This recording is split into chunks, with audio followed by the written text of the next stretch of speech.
Vamos a hablar de la cumbre climática que se realizó recientemente en Brasil, donde los países ricos se comprometieron a este dato, a esta adaptación climática que es, van a otorgar 120.000 millones de dólares. Pero ¿cuál era el compromiso? El compromiso era más del doble, 300.000 millones de dólares. Allí tenemos las cifras. ¿Qué es lo que pasa con los países ricos? Por ejemplo, el caso de Alemania. Alemania va a aportar 1.160 millones de dólares. Pero Alemania, ¿qué pasa con otros países, como es el caso de Noruega, Brasil, Indonesia, Portugal, Francia, Países Bajos? Se comprometieron, pero a contribuciones que harán en un futuro. Por lo tanto, lo que hemos visto hasta ahora es que de los países ricos a los países emergentes, para la adaptación climática va a haber 120.000 millones de dólares de los 300 que hubo compromiso. Y allí hay ausentes, porque en esta cumbre climática realizada en Belén, Brasil, no participó Estados Unidos. Desde que llegó Donald Trump al gobierno de Estados Unidos es la gran ausente de las distintas cumbres climáticas, en este caso de la COP30.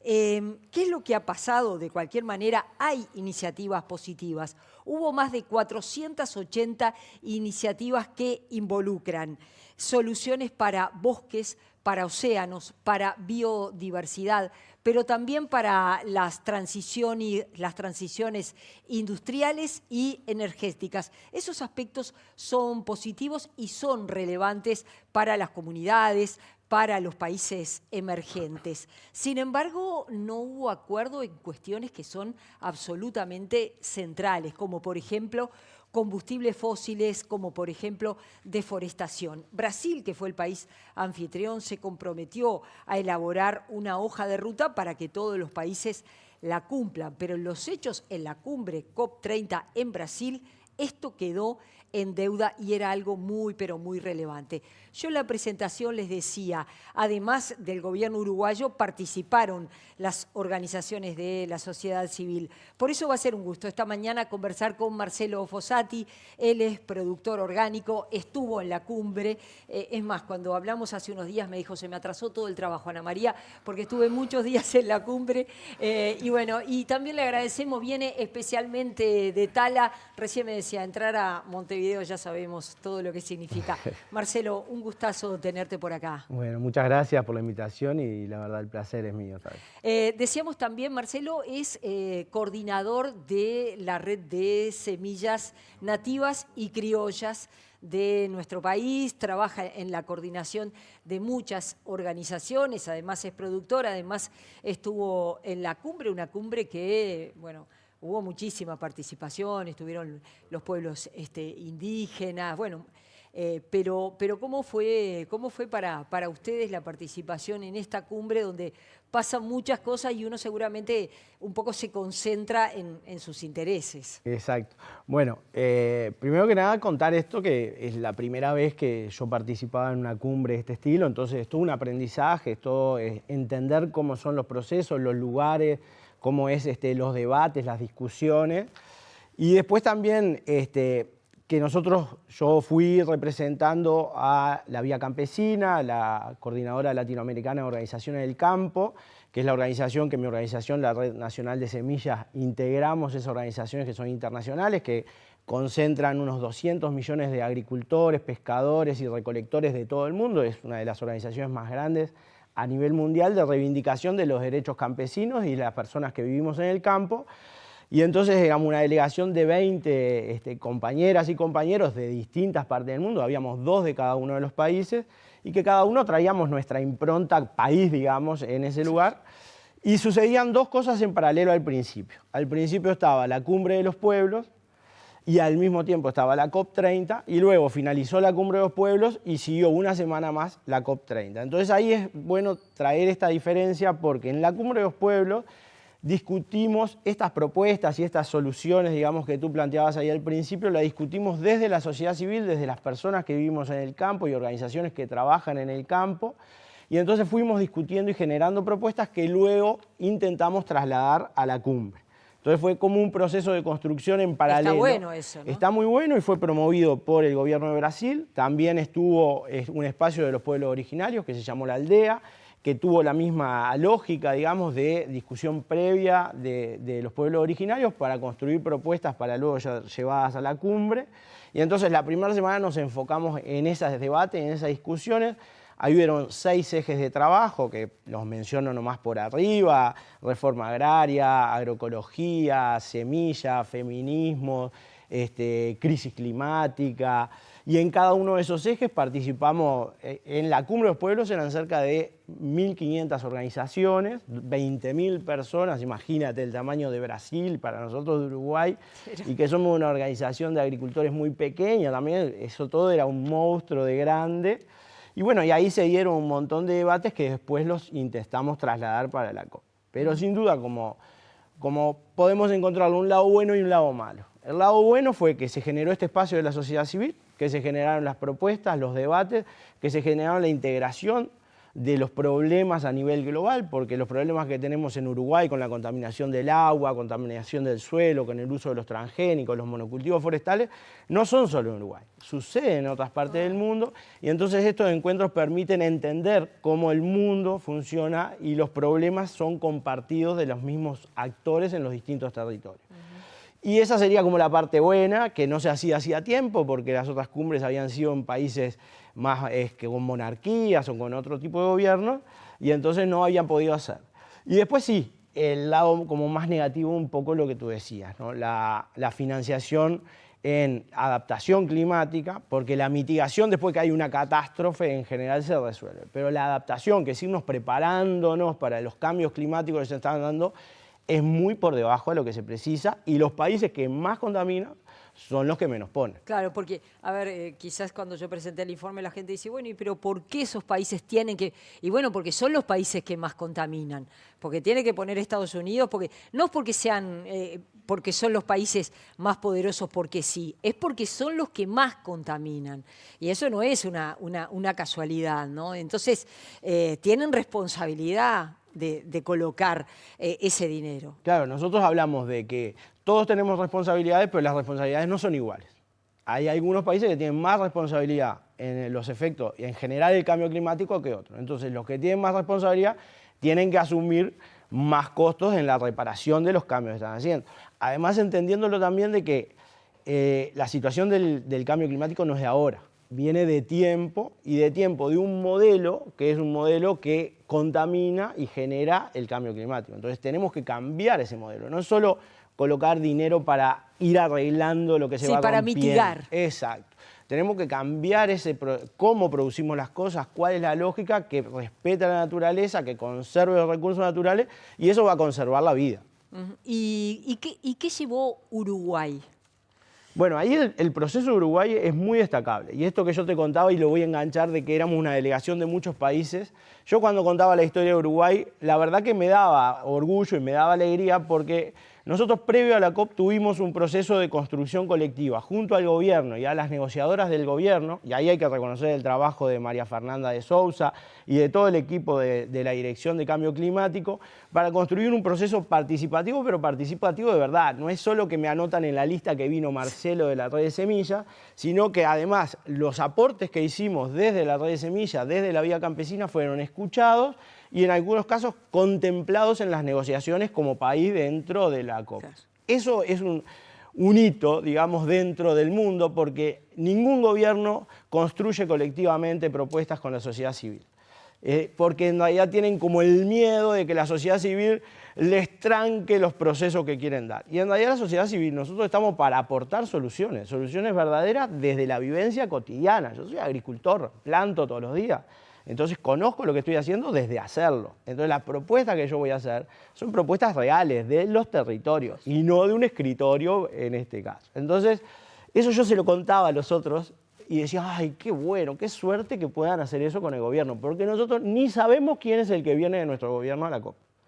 Entonces ahí es como, ese proceso fue muy bueno y no terminó, porque la COP es un pasito, sí, claro. Es una construcción de granito a granito. Estas negociaciones son dificilísimas, Fíjate que llevaron 2.000 indicadores, 78 expertos construyeron indicadores para ver qué es lo que más hace el cambio climático, ¿no? En los territorios, apuntarle a eso. Bueno, esto es el mayor problema, vamos con esto. Hicieron 78 expertos de aquel nivel. Hicieron 2.000 indicadores. Y dijeron, no, son muchos. Bajaron a 400. Y dijeron, bueno, en la COP vamos a probar 100. Pero los indicadores son lo más importante para decir, bueno, hay que colocar el dinero aquí porque aquí es donde está haciendo el mayor problema. Porque a veces, si yo no puedo medir las cosas, claro, aunque sea sin números, pero cualitativamente, en cantidad de gente que vive en el campo, en la cantidad de escuelas rurales que hay, son indicadores que muestran el cambio climático. Porque si la gente se va del campo, si no hay producción en el campo por persona, hay mayor efecto de gases de efecto invernadero porque hay más máquinas. Si no hay gente, hay más máquinas. Si hay más máquinas, hay mayor contaminación. Entonces, ese es un indicador. Bueno, de esos 100 indicadores que se iban a probar, se eligieron 58.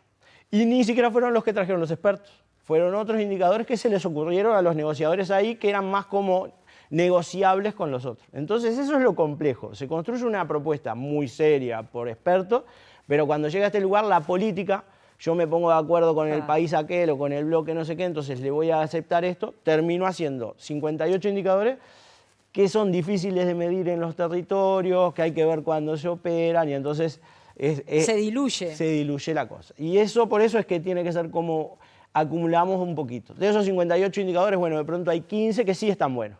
Y eso fue lo que ganamos. En esto de la financiación, bueno, debemos mucho, ¿no? Se hablaba antes de la COP que precisábamos 12 veces más dinero de lo que se conseguía. De lo que se conseguía. La resolución es triplicar o cuatriplicar de aquí al 2035. Era hasta el 2030. Tiramos un poquito la pelota para adelante porque no llegamos. Y de eso es voluntario. Entonces, para llegar, voluntariamente es difícil que alguien ponga plata. A cualquier persona le pasa en la vida real que te digan voluntariamente, dame no sé cuánto. Y no, como que uno voluntariamente es un poco, pone, pero no mucho. Y esto pasa lo mismo. Es mirado como en ese. Entonces, ahora vamos a hacer un último momento. La sociedad civil no solo fuimos desde la Vía Campesina, o yo como Uruguay desde la Red de Semillas, también estuvieron Jóvenes por la Justicia Climática, es una organización de jóvenes acá en Uruguay que trabaja mucho estos temas y que tiene también un posicionamiento muy fuerte. También estuvieron la gente de CIEDUR, que es una ONG que también trabaja justicia climática y que también tiene mucho estudio en este tema. También estuvo gente de los Boy Scouts, que también ellos tienen un vínculo muy cercano con los montes, con el senderismo que hacen, y es fundamental su mirada más desde el paisaje, la mía es más desde la producción, porque a mí los efectos del cambio climático me afectan en los cultivos. Pero estos otros grupos tienen como otras miradas. En total, más o menos, también hubieron gente de los pueblos originarios de acá de Uruguay, de la CONACHA, que es el Consejo de la Nación Charrúa, y de otras clanes de pueblos originarios. Entonces la representación fue muy amplia, se generó ese momento y ahora nos vamos a volver a juntar para evaluar cómo lo vivimos, cómo lo viví yo desde mi lugar en la Vía Campesina, cómo lo vivieron los jóvenes que estuvieron en los espacios más de jóvenes, cómo lo vivieron las delegadas del gobierno cuando tuvieron que negociar, que no fue fácil y que hubieron momentos muy violentos al final, en donde, bueno, se las trató como que eran fundamentalmente a la negociadora de Colombia, que era la ministra de Ambiente, a la negociadora de Uruguay, que era la directora de Cambio Climático, a la negociadora de Argentina. Se las trató como que eran, también de otros países, estoy resumiendo, como que eran niños peleando por caramelos y que tenían que madurar de alguna manera. Entonces, esos momentos violentos, no se les daba la palabra cuando pedían la palabra, se sacaban las resoluciones sin los votos de nuestros delegados, esos momentos también sucedieron. ¿Y quiénes hacían? ¿Quién tenían esas intervenciones? Y bueno, esa concretamente fue el delegado de Rusia que hizo. Básicamente Rusia, Japón, son los países, Canadá, que más contaminan, junto con China y Estados Unidos, esos son como los 5 que hacen como el 80% de la contaminación. El número, digamos, hay que chequearlo, pero es mucho lo que contaminan. Son los que más generan como estos momentos y trancan las resoluciones, porque no quieren cambiar su forma de producir y su forma de generar dinero. Lo que quiere decir es, Estados Unidos decididamente ni va, Trump ni se gasta, vamos a decir la verdad, y Rusia va, pero va a pelear, a tratar de imponer un modelo de desarrollo contrario a la justicia climática. Totalmente. Fíjate, Ana, que en ningún momento del documento de resolución se nombran a los combustibles fósiles, Claro. cuando son el 80% de los gases de efecto invernadero. Esto del cambio climático lo generan esos gases de efecto invernadero, se llaman, y el 80% vienen de los combustibles fósiles. Y no se nombra, se habla de disminuir los gases de efecto invernadero, pero no de disminuir el consumo de combustible. Y eso es porque la presión de los países petroleros es muy fuerte y la presión de estos países dominantes energéticamente, porque Rusia es un país energético dominante, China también es muy fuerte. Entonces ahí es como que estos avances tienen que ser granitos a granitos, generando alianzas con otros países, alianzas desde la sociedad civil, por eso te decía lo de la Cumbre de los Pueblos, también es muy importante, para desde la sociedad civil también aliarnos y generar propuestas. Nosotros generamos propuestas reales para enfriar el planeta. La agroecología es una propuesta real. Baja el consumo de agroquímicos, los elimina, que los agroquímicos se construyen a partir del petróleo. Entonces, eliminar los agroquímicos implica usar menos petróleo, menos gases de efecto invernadero. Ahí tenemos una propuesta concreta, que es la agroecología, que disminuye los gases de efecto invernadero. Y otras tantas propuestas que desde la sociedad civil, que son propuestas verdaderas. Esto que te decía de la participación real, eso es muy importante. Porque nosotros vivimos en el territorio lo que está pasando. A veces no tenemos acuerdos con el gobierno, pero el hecho de poder intercambiar nos cambia un poquito a nosotros desde la sociedad civil, pero también cambia un poquito al gobierno desde su posición. Y entonces ahí vamos construyendo ese camino. Esas son las únicas formas de lograr algo en este modelo, digamos, petrolero que tenemos. Marcelo Fossati, ha sido un gusto recibirte esta mañana y te agradecemos mucho. Buen retorno a Tala. Bueno, muchas gracias, Ana, y nos quedó cortito el tiempo. Sí, pero vamos a volver a hablar, vamos a seguir con estos temas. Ha sido un gusto, hacemos una pausa, volvemos enseguida.